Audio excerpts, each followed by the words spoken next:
Bonjour, j'espère que vous allez bien et que vous passez de bons moments actuellement, mes chers amis. Alors, nous allons reprendre notre bouquin et j'ai pas eu le temps de vous le faire la semaine dernière parce que j'ai eu pas mal de travail. Alors, aujourd'hui, nous allons parler de la loi de la création. En fait, la dernière fois, nous avons parlé qu'est-ce que c'est le karma et là, nous allons parler de la loi de la création. Une vision sans action n'est qu'un rêve. L'action sans vision ne mène nulle part. Une vision accompagnée de l'action peut changer le monde. Lorraine Esley. La loi de la création nous apprend à transformer l'attente en action. Vous ne devez pas vous contenter d'attendre que de bonnes choses arrivent, comme par magie dans votre vie. Vous devez y participer activement. Si vous ne faites rien et que vous restez assis dans votre fauteuil, à uniquement réciter des mantras positifs, il ne se passera jamais rien et vous n'atteindrez jamais vos objectifs. Vous êtes responsable de votre vie. Si vous n'agissez pas, elle ne changera pas. N'oubliez pas que le karma se construit autour de la trinité spirituelle. Pensée, émotion et action. Il est donc important de bien appliquer la loi de la création dans votre vie. La création passe par l'action. L'action est la réalisation d'une volonté, la transformation d'une intention en acte concret. L'action complète la pensée et la réflexion, car ces deux dernières ne sont pas suffisantes pour transformer votre vie. N'oubliez jamais que l'univers récompense vos actions. Mais aussi simple et vrai que puisse paraître ce principe derrière la loi de la création. Il est étonnant de voir autant de personnes s'embourber dans l'analyse, la planification, l'organisation. Alors qu'il suffirait tout simplement de passer aux actes. Vous êtes ce que vous faites. Vos actes finissent votre vie. Et si vous ne vous sentez pas à votre place, pourquoi continuez-vous de faire ce que vous faites? Si vous rêvez d'une vie meilleure et que vous n'agissez pas pour y amener du changement, ne vous étonnez pas que rien ne change. Souvenez-vous que la différence entre ce que vous avez et ce que vous voulez se trouve dans ce que vous faites. Gagnez à la loterie. Il était une fois un homme bon qui régulièrement s'adressait à Dieu. Dieu, s'il te plaît, aide-moi. Fais en sorte que je puisse gagner à la loterie. Le mois suivant, n'ayant toujours pas remporté le gros lot, il s'adresse de nouveau à lui. Dieu, s'il te plaît, aide-moi. Je suis gentille avec mon épouse et je suis généreux avec autrui. J'apporte mon soutien à des associations caritatives. Je fais en sorte de toujours penser positivement. Tous les jours, je fais preuve de gratitude. Accorde-moi cette faveur et fais que je puisse gagner à la loterie. Les années passent et malheureusement, l'homme n'avait toujours pas remporté le gros lot. Arrivé au paradis, face à Dieu, l'homme demande « Dieu, pourquoi ne m'as-tu pas aidé? Pourquoi n'ai-je jamais gagné à la loterie?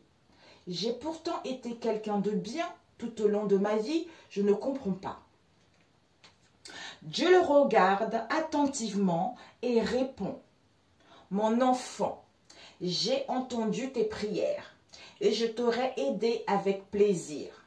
Seulement, il aurait fallu que tu achètes au moins un billet. »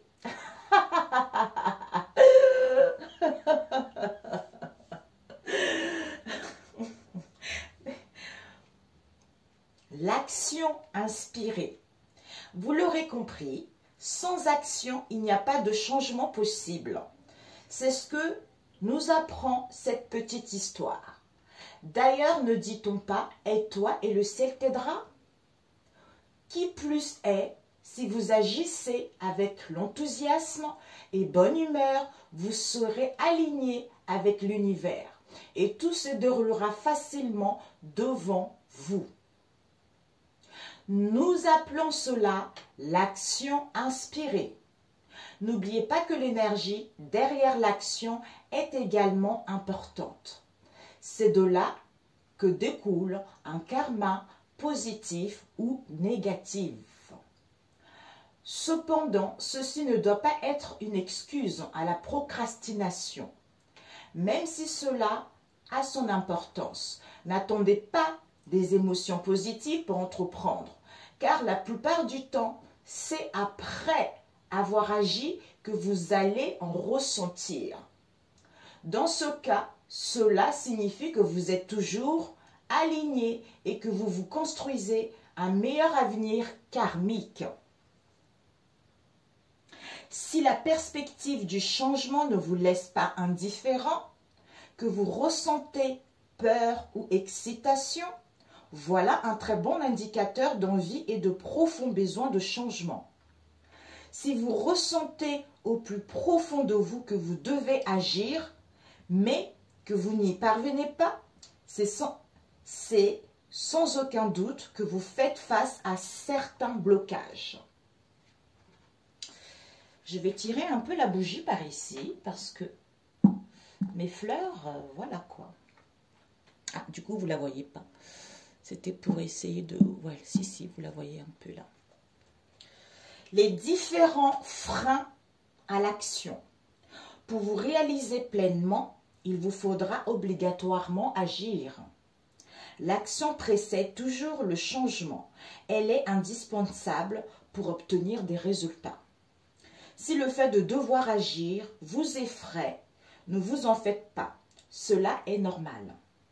Il existe sans doute dans votre fort intérieur certains blocages qu'il est important de mettre en lumière.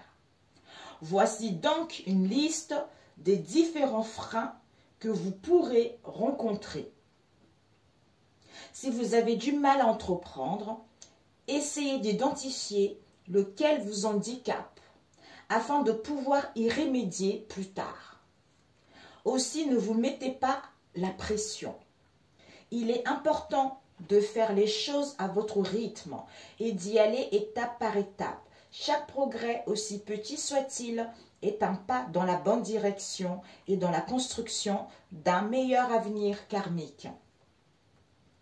Trouver la source d'un problème, c'est avoir fait 50% du chemin de guérison.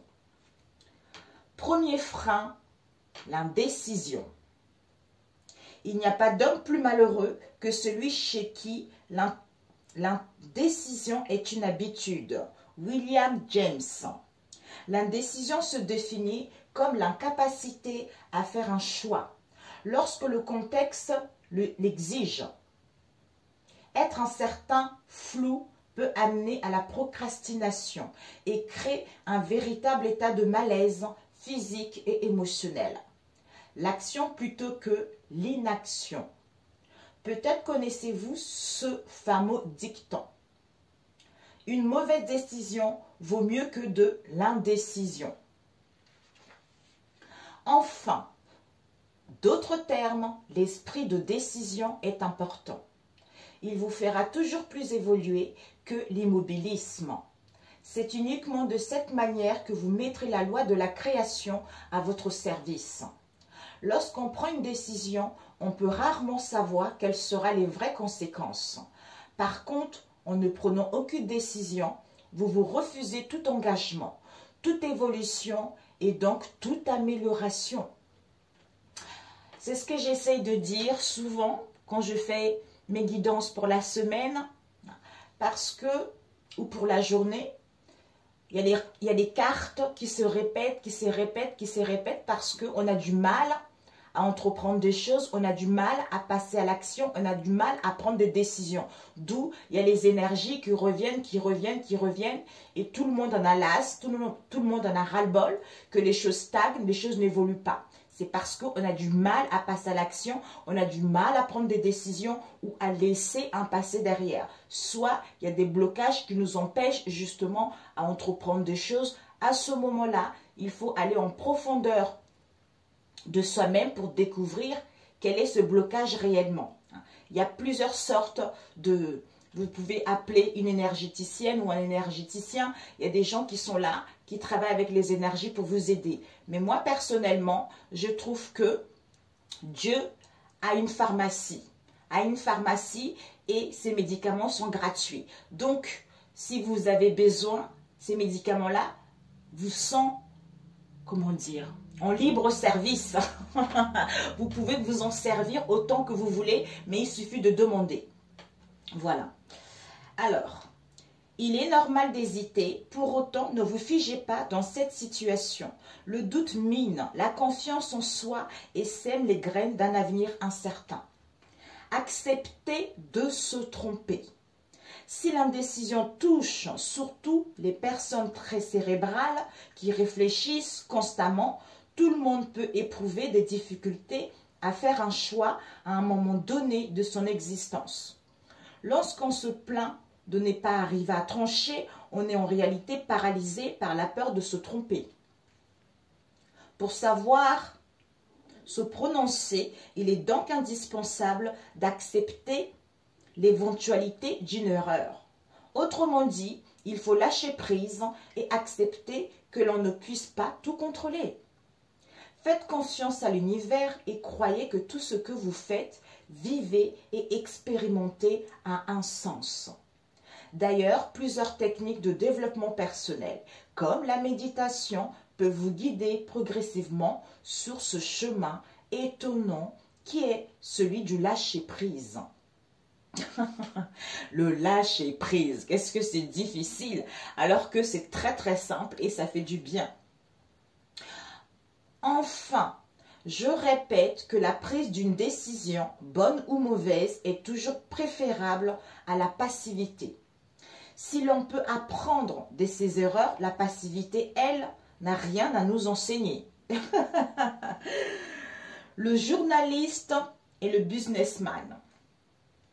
Un journaliste intervient, un célèbre businessman. Monsieur, puis-je vous demander votre recette du succès? Ça tient en 2 mots. 2 mots? Bonne décision. Ah oui, bien sûr. Comment arrivez-vous à prendre des bonnes décisions? Ça tient en un mot. Quel est ce mot? L'expérience. Et cette expérience, comment l'obtenez-vous? En 2 mots, mauvaise décision. Voilà, écoutez, c'est génial. N'est pas attendre le moment parfait. Les conditions dans lesquelles vous vous trouvez peuvent influencer grandement votre décision et votre passage à l'action. Certains justifient d'ailleurs leur inaction en prenant les conditions comme excuse. J'attends le mois prochain pour débuter, j'aurai plus de temps. J'attends une meilleure conjoncture, il est trop tôt pour intervenir maintenant. Je n'ai pas le temps actuellement. L'année prochaine, je prendrai de nouvelles résolutions, etc. Comprenez bien que le moment parfait n'existe pas. N'attendez pas de configuration parfaite et un alignement de planètes pour agir. Eh oui, ne vous cachez pas derrière des excuses. Et devinez ce que la vie vous renvoie dans ce cas, encore plus d'attente. En effet, n'oubliez pas que tout ce que vous envoyez dans l'univers vous sera rendu. Agir amène toujours une prise de risque. C'est certain, mais quel est le plus grand risque? Essayez d'accomplir ses rêves ou se complaire dans une vie qui ne vous satisfait pas. J'ai une nouvelle pour vous. Dans le premier cas, vous avez une chance de réussir. Dans le deuxième cas, vous n'en avez aucune.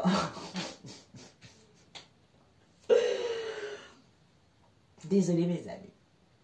Vivre prudemment sans prendre de risques, c'est risquer de ne pas vivre. Agissez et sortez de votre zone de confort. Croyez-moi, vous en ressortirez grandi. Ce sont les expériences de la vie. C'est moi qui le rajoute. La nouveauté est stimulante et intimidante. Et c'est ça qui en fait toute sa beauté. Écoutez ses émotions. Savoir statuer, c'est avant tout se montrer attentif à ses émotions. À son intuition, cette petite voix intérieure à peine audible nous indiquant la marche à suivre. En effet, lorsque nous devons prendre une décision importante, nos capacités intellectuelles ne sont souvent d'aucun secours.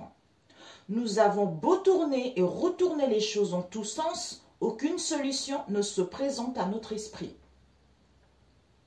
Dès lors, il est capital de prendre du recul et d'écouter son cœur. Visualisez. Installez-vous confortablement, détendez-vous et imaginez que vous avez déjà choisi l'une des deux options qui s'offrent à vous. Visualisez la scène dans tous ses détails. Quel temps fait-il? Avec qui êtes-vous? Où êtes-vous exactement? Prêtez ensuite attention à vos sensations corporelles et à vos émotions. Que ressentez-vous? Si cela est agréable, c'est ce que vous tenez probablement votre solution. Écoutez votre GPS intérieur. Lui seul saura vous guider sur le bon chemin. La liste des avantages et inconvénients. Nous l'avons vu, il faut savoir s'interroger émotionnellement avant de se résoudre à agir. Toutefois, cela implique de ne pas céder à la panique et à la peur de faire le mauvais choix. Or, les personnes ayant l'habitude de tout contrôler peuvent être paralysées par l'idée de se tromper et de perdre ainsi l'emprise illusoire qu'elles exercent sur leur vie. Le recours aux bonnes vieilles méthodes en matière d'arbitrage peut alors être utile. Si l'idée de commettre une erreur vous rend malade, commencez donc par faire une liste des avantages et inconvénients que chaque décision engendrerait. Cela pourrait vous aider à relativiser et à décider plus rapidement. Le deuxième frein, le manque de confiance en soi. Croyez en vos rêves et ils se réaliseront peut-être. Croyez en vous et ils se réaliseront sûrement. Martin Luther King. La confiance en soi est une clé de la réussite et de l'épanouissement personnel. En effet, cela permet d'agir plus facilement et plus rapidement. À l'inverse, le manque de confiance incite à l'inaction. Et l'inaction entretient le manque de confiance en soi. On rentre alors dans un véritable cercle vicieux. Identifiez la source. Si vous n'avez pas foi en vous, il est impératif de savoir pourquoi en identifier les causes. Vous serez alors plus apte à mettre en place des solutions pour avancer.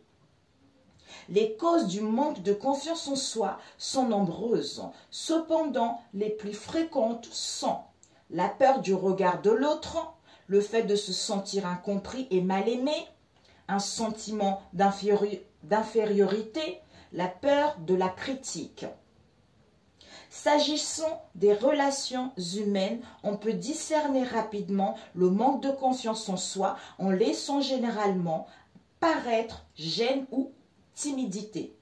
Il est alors fréquent d'hésiter et de tergiverser longtemps avant de prendre une décision. Cela peut même aller jusqu'à vous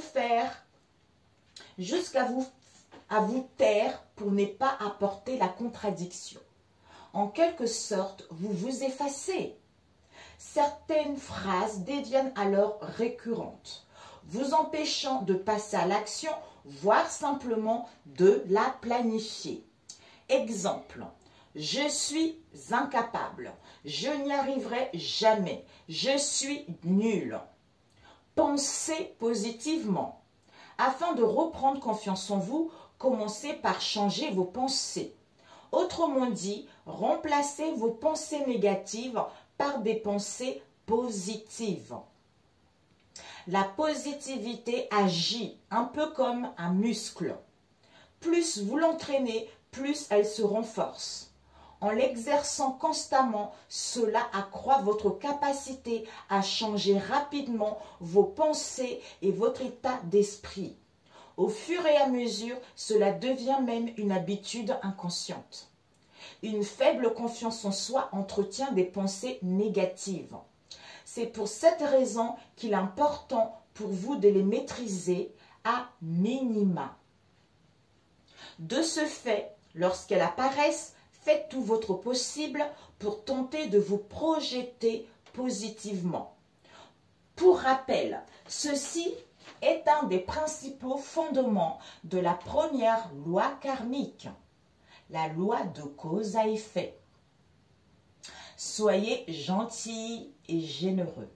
Posez une action généreuse, aidez, encouragez les autres, libère dans notre corps de la sérotonine, l'hormone du plaisir et de la bonne humeur.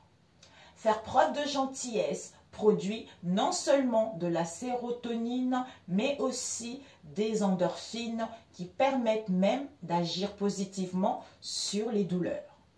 De cette manière, vous agirez en accord avec la Trinité spirituelle que nous avons abordée précédemment. Voilà qui vous permettra de vous sentir mieux et de regagner confiance en vous. Pensez à vos succès passés. Pour augmenter votre assurance, il existe un exercice très simple, consistant à faire la liste de vos succès passés. À ce stade, vous pensez sûrement, mais je n'ai jamais rien réussi dans ma vie. Si c'est le cas, c'est le signe distinct d'un manque de confiance en soi. Bien sûr que vous avez réussi énormément de choses dans votre vie. Vous n'en avez tout simplement pas conscience. Je regarde combien de temps? 22. Ok, il ne faut pas que ça soit extrêmement long. Voyez-vous, lire ces lignes est déjà une victoire. Savez-vous combien de personnes dans le monde ne savent pas lire, ni écrire d'ailleurs? Nous voyons souvent la réussite comme une chose grandiose, parfois inatteignable. Pourtant, il y a bien d'autres choses plus simples qui mériteraient d'être célébrées, comme le fait de pouvoir marcher, parler, lire ou écrire, réussir son permis de conduire, élever ses enfants seuls, cumuler plusieurs emplois afin de subvenir aux besoins de sa famille, avoir des amis, etc. Nous pourrions allonger cette liste durant des heures, mais vous avez compris l'idée. Vous êtes une personne formidable et vous avez réussi une foule de choses dans votre vie, soyez-en certains. La peur de l'échec. Je n'en suis pas capable, je ne réussirai pas. Les personnes doutant d'elles-mêmes, attendez, je m'approche un peu vers le micro. Vous ne me voyez pas? Oui, ça va. Les personnes doutant d'elles-mêmes et de leur capacité invoquent souvent la peur de l'échec. Dès lors, elles s'enracinent dans un rapport fantasmé à la réalité. Elles se créent une image personnelle idéalisée et demeurent dans l'attente de la situation idéale pour agir. Eh oui. Ce comportement incite inévitablement à la procrastination. De surcroît, cela peut entraîner un sentiment de culpabilité. Sachez que l'inertie est nuisible dans le sens où elle entraîne une dégradation rapide de l'estime de soi. Un échec ou un traumatisme passé, ainsi qu'une image de soi faussée, peuvent être à l'origine de cette peur. Prenez conscience que la peur de l'échec est une chose culturelle. En France, l'échec est mal perçu. Ah oui! Alors qu'aux États-Unis, même au Canada, hein, alors qu'aux États-Unis, celui-ci a une autre valeur. Eh oui! En effet, là-bas, échouer, c'est avoir essayé. C'est une véritable leçon sur soi-même, qui peut être une source de motivation et de changement inattendu. Et vous, qu'est-ce que vous en pensez, mes amis? C'est pas dans le livre, mais qu'est-ce que vous en pensez? Est-ce que vous pensez qu'en France, on a vraiment peur si on a échoué dans le passé et on a du mal à faire confiance par rapport à un prêt, par rapport à quelles que soient les démarches en question? Qu'est-ce que vous en pensez? Est-ce qu'en France, on est comme ça? Moi, personnellement, je pense que oui. C'est comme si le fait d'avoir échoué, c'est même pas échoué, le fait n'est pas avoir su faire quelque chose dans le passé, ben ça y est, vous êtes catalogué en fait. C'est un peu dommage. Alors, c'est une véritable leçon sur soi-même qui peut être une source de motivation et de changement inattendu. Cependant, pour minimiser la peur de l'échec, il est préférable de tirer un enseignement positif afin de pouvoir s'améliorer sur tous les plans. Envisager tous les résultats possibles. Avoir un plan B en cas de l'échec. Demander de l'aide. Penser aux regrets que l'on pourrait avoir si l'on n'essaye pas. Ah oui. Établir des objectifs atteignables. Les échecs sont des pas qui nous rapprochent toujours de la réussite, mes amis. Votre regard sur les choses change tout. Pensez-y. Échouer n'est pas grave en soi. C'est avant tout psychologiquement. Le véritable échec est de ne pas oser. Le troisième frein, le regard des autres. Si vous vivez votre vie selon le regard des autres, vous ne vivrez jamais votre propre vie. Le regard des autres ou la peur du jugement nous empêche de passer à l'action ou de faire ce que l'on veut vraiment. Beaucoup n'exploitent pas leur plein potentiel, voulant juste et à tout prix se faire accepter. Ils changent leur comportement, façon de dire, d'agir, d'être. Autrement dit, ils ne se respectent pas enfin. De paraître bien aux yeux du monde. Si vous voulez grandir et réaliser vos rêves, vous ne pouvez pas vous permettre de perdre du temps avec cela. Faites ce que vous avez à faire et fichez-vous. Et fichez-vous du reste. C'est tout à fait ça. C'est tout à fait ça. La seule personne que vous devez écouter, c'est vous-même. Est-ce autrui qui payera vos factures, réalisera vos rêves, prendra soin de votre famille? Donc, répondez vous-même, mes amis. Il y a de fortes chances que ce ne soit pas le cas. Alors, pourquoi avoir peur de ce qu'ils penseront? Votre vie vous appartient et vous en avez qu'une seule. Faites-en sorte d'en tirer le maximum.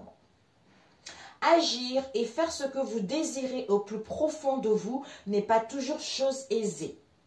Ne rajoutez pas la peur du jugement, entravez vos actions. Malheureusement, il arrive que ce regard que porte autrui sur nous soit proche. Il s'agit peut-être de votre partenaire, de vos amis, votre famille. Dans ce cas, dans ce genre de situation, il faut savoir prendre des distances pour se reconnecter à soi. Je ne dis pas que cela sera facile, mais il est certain que c'est indispensable. Vous pourrez ainsi lever les freins, rendant alors possible l'accomplissement de ce qui vous tient à cœur. Magnifique. Est-ce qu'elle est longue celle-là? La peur, sa tenue. Ok. Est-ce que... Oui. Ok, après on lira le reste. Je ferai une autre vidéo, peut-être pour ce week-end si j'ai le temps. Ah non, j'ai pas le temps. Je verrai peut-être demain. Ici, l'histoire du billet de 100 $. Cela se passe lors d'une conférence tenue par un célèbre auteur devant un auditoire de plusieurs milliers de participants. Cet homme veut faire comprendre à tous que rien n'arrive par hasard et que chacun est maître de son destin. Après quelques paroles ayant déjà exacerbé la curiosité du public, il sort un billet de 100 $ de sa poche et dit au public: « Qui veut ce billet de 100 $? Près d'un tiers de la salle lève la main en criant « Moi, moi, moi !» Quelques secondes plus tard, le conférencier lance de nouveau « Alors, qui veut ce billet ?»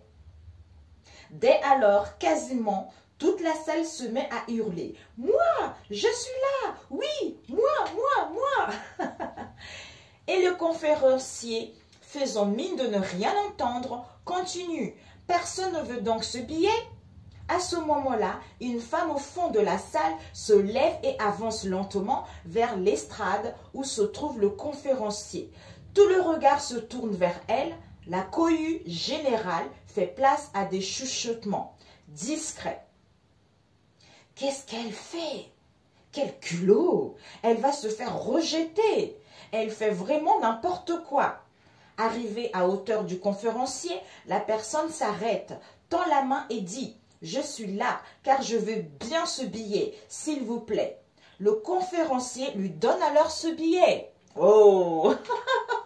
Vous voyez? Tout le monde est sidéré. La femme va s'asseoir avec le sourire, mais toujours sous les chuchotements discrets des autres participants. C'est à ce moment que le conférencier reprend la parole. « Avant tout, merci madame. Vous voyez, dans la vie, c'est la même chose. Si vous n'osez pas bouger par peur de ce que l'on dira de vous et que vous restez sur place à simplement dire « je veux », soyez certain que rien n'arrivera. Vouloir est une chose, agir en est une autre. Ce soir, cette dame s'endormira avec le sourire en étant plus riche de 100 $, tandis que les autres se coucheront avec l'amertume de ne pas avoir osé. Ouh là là! La peur s'atténue en allant à sa rencontre. Ne vous laissez pas contrôler par la peur de passer à l'action. Acceptez qu'elle soit présente et faites en sorte de la vaincre. Pour ce faire, la solution la plus efficace reste la suivante, le passage à l'action. Et oui, il est important de soigner le mal par le mal. Vous constaterez que l'action donne au fur et à mesure confiance et assurance. C'est vrai. Les résultats sont toujours bénéfiques quand on a le courage de sortir de sa zone de confort. Mesurez vos risques et commencez petit à petit. Et commencez petit si nécessaire. Ensuite, laissez la magie de l'action s'opérer, mes amis. Dans 20 ans, vous serez plus déçus par les choses que vous n'aurez pas faites que par celles que vous aurez faites. Explorez, rêvez, découvrez. Mark Twain. Et je vous lirai la loi de l'humilité, mes amis. Je vous embrasse. Attendez, je voulais faire quelque chose avant. Ok, je voulais demander, qu'est-ce qu'on pouvait vous donner un conseil par rapport à ce que je viens vous lire. Ici, j'avais mis mon l'encens. Un conseil pour vous par rapport à ce que je viens de vous lire. On va demander quel conseil les anges, les guides, Dieu a à vous transmettre par rapport à ce que je viens de vous lire. Alors, quel conseil qu'on peut te transmettre par rapport à ce livre? Si tu appliquais tout ce qu'on vient de dire. Alors, un conseil que tu appliques ou pas. Un conseil pour toi. On a eu une carte qui est tombée, on le lira après. Une deuxième. Quel conseil? Oups! Ok. Donc, on prend celle qui est tournée. Hein. Parce qu'il y a eu d'autres qui sont tombées derrière. On a eu quoi? On a eu la nouvelle page, la renaissance, la fin du passé et l'ouverture. Qu'est-ce que je l'ai fait? Je le prends ou pas? Non. Donc, tu as connaissance.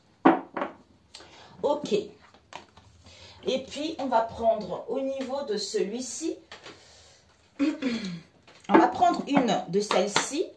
je ne sais plus comment ça s'appelle, pour voir si c'est l'ego, c'est l'âme ou une aide. Quel conseil on peut te donner par rapport à ce livre qu'on vient de lire? Oh, papilla, ça vole. Alors, quel conseil qu'on peut te donner par rapport à ce qu'on vient de lire? Ok. Waouh, magnifique. Magnifique. On a eu l'amour. Magnifique, l'enfant intérieur. Waouh. Et avec le dernier, par rapport à ce qu'on vient de lire, qu'est-ce qu'on peut te transmettre comme conseil? Par rapport à ce qu'on vient de lire, qu'est-ce qu'on peut te transmettre comme conseil? Ah oui, il faut que je baisse un peu la caméra pour que tu puisses voir. Alors, qu'est-ce qu'on peut te donner comme conseil par rapport à ce livre? Oups, ok. Je peux passer d'une relation indésirable à une relation désirable.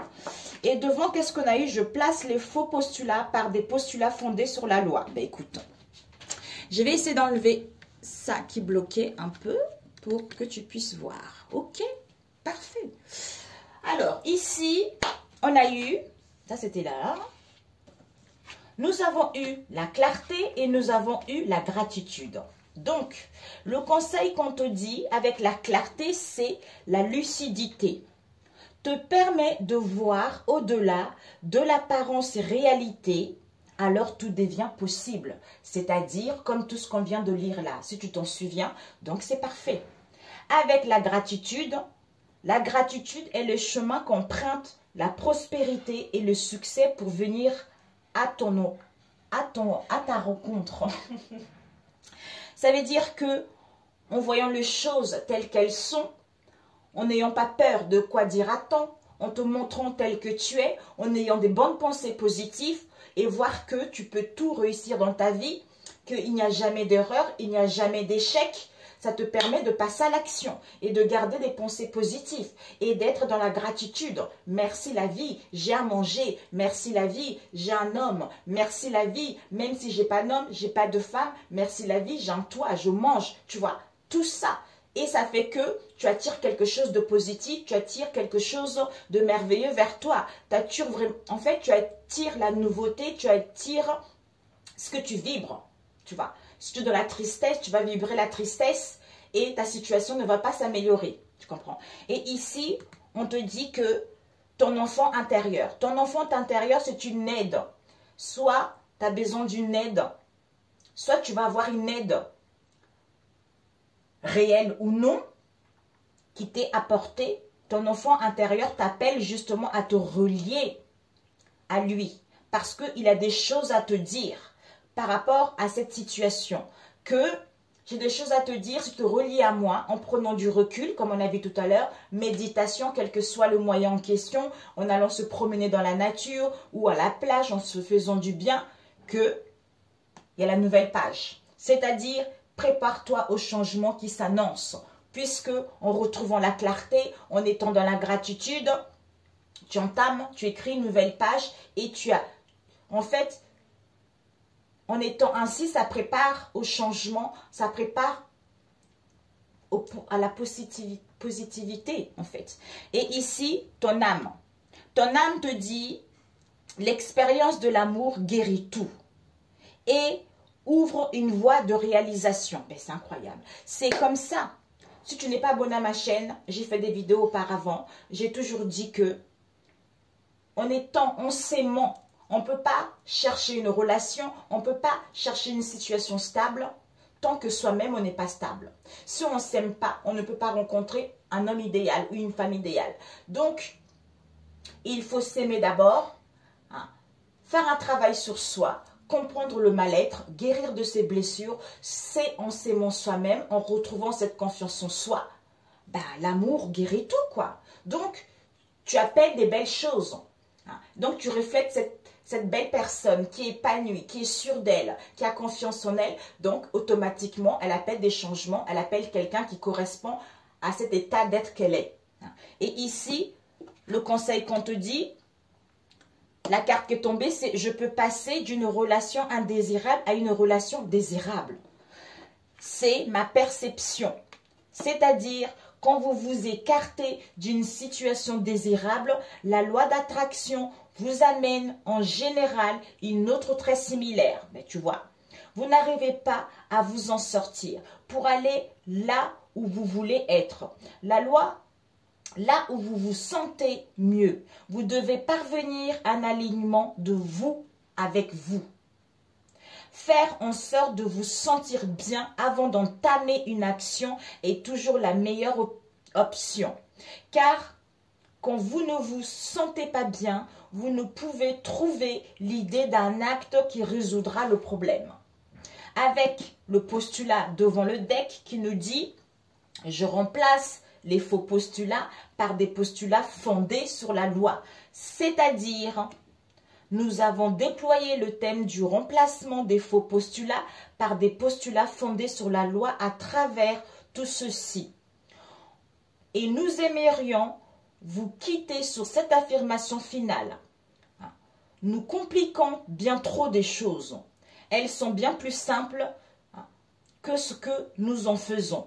Détendez-vous, soyez gentils avec vous-même, faites des choses amusantes, cherchez des choses qui vous soulagent et entrez avec essence dans ce lieu, votre vortex, c'est-à-dire l'endroit où réside la manifestation de ce qui vous tient réellement à cœur. Et ici, on vous dit, tout ce que vous désirez vous attend déjà. Donc, en fait, c'est en vous recentrant, d'où ton âme t'appelle justement à te relier à elle. C'est dans ce vortex-là que tu pourras te recentrer vers ce qui te tient réellement à cœur et amorcer ce nouveau changement qui arrive pour toi. Donc, voilà. Ben, écoute, je t'embrasse très fort. Prends soin de toi et la prochaine, comme j'ai dit tout à l'heure, je vais voir demain, on va parler de la loi de l'humilité. Ok? Prends soin de toi et franchement, si tu peux, ça peut réellement t'aider ce que je viens de lire. Je l'ai pris exprès parce qu'il y a beaucoup de personnes qui sont perdues et il y a beaucoup de personnes aussi qui ont envie de prendre leur vie en main. C'est pour ça que je fais cette vidéo, pour vraiment vous aider à vous prendre en main. De ne pas laisser la société, la famille, les amis vous empêcher de réaliser réellement vos rêves et d'être la vraie personne que vous êtes. C'est l'amour. L'amour guérit tout. Et surtout, n'essayez pas d'aller faire des choses négatives. N'essayez pas la facilité. Parce que la facilité, en allant voir des féticheurs, en faisant des choses négatives, ça, vous allez créer cela et quand vous allez récolter ça demain, ça va être pire. Donc, il vaut mieux vous recentrer sur vous, créer votre vie en étant dans l'honnêteté, dans la sincérité pour pouvoir grandir et gagner bien votre vie, tout simplement. Je vous embrasse et à très bientôt. Ciao, ciao.